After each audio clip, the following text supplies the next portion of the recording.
How's it going there, folks? This is Quinn, that's Snazzy iPhone guy, and this is the video review of the CaseCrown Metallic Glider for iPhone 4. Now, this does come in an AT&T and Verizon variation. The retail price on this is a whopping $34.99, but not even CaseCrown charges retail, and you can find this on their own website for $28.95.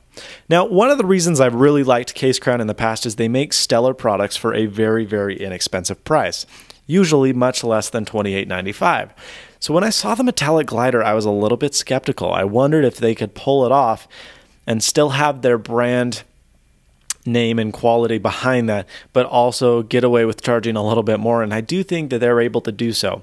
Now, this is, as you can see, a slider style case, very much like the $35 in-case slider, so you're already saving $7 right there. And I think CaseCrown does a really good job with their finish, which I always think in-case is always somewhat slacked on. Now, this is the white model. There are several colors available, and you don't have to get the Metallic Glider. There's a matte version available, and there's a mix and match version. I mean, this case seriously comes in like hundreds of variations.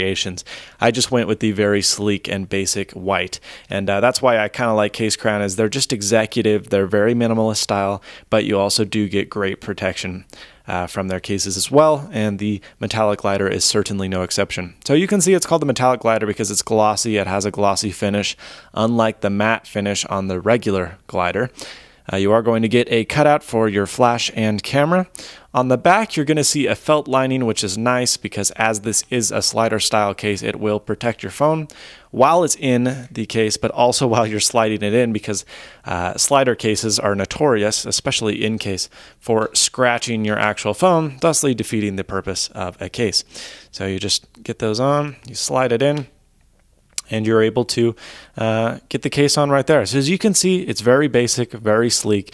It doesn't add hardly any bulk at all. That's also why I like the Metallic Glider, is it adds less bulk than the slider does. You are going to see some weird little things right here. Like sometimes it seems like it's separated from the phone a little bit. It seems a little bit crickety. It's not quite as solid as the in-case slider is, I think, around the front. Around the back, it fits great, feels great in the hand. It's never squeaky like the in-case slider can get, actually, but it's kind of weird. Like there's some weird gaps here sometimes, and it's a little bit irritating. Now, around the case, you're going to get full access to your sleep-wake button as well as your headphone jack. There is a little bit of recession in there, but since the case is so shallow, you can get just about any headphone in there, so that's not an issue.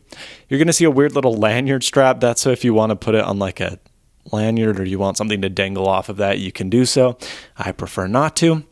On the side, you have full access to your volume as well as your your vibrate switch.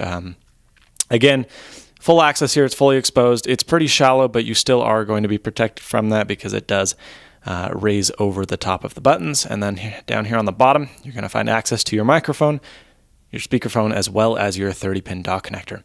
On the back, again, as I stated, there is a flash cutout and a camera cutout. However, one thing to note, despite this ring not being black, there is no flash issues. I tried it. I wanted to make sure because there's a lot of cases that you don't think would have flash issues that end up having them, and the CaseCrown does not have them, so I'm glad to report that. Now, on the front, you do have a little tiny bit of lay-on-the-table design, not much, though, far less than you do with the in-case slider, so that is one thing to note, and certainly a downside, especially since CaseCrown doesn't include a screen shield.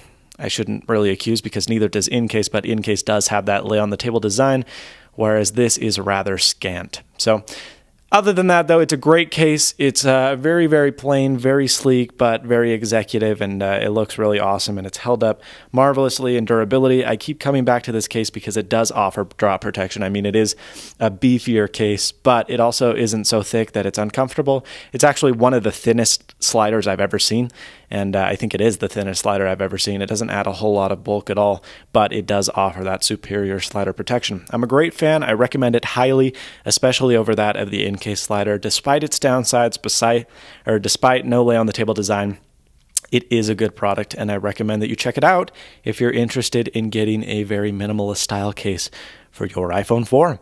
Thank you so much for watching. You can get this case from CaseCrown.com, and as always, stay snazzy. See you later, folks.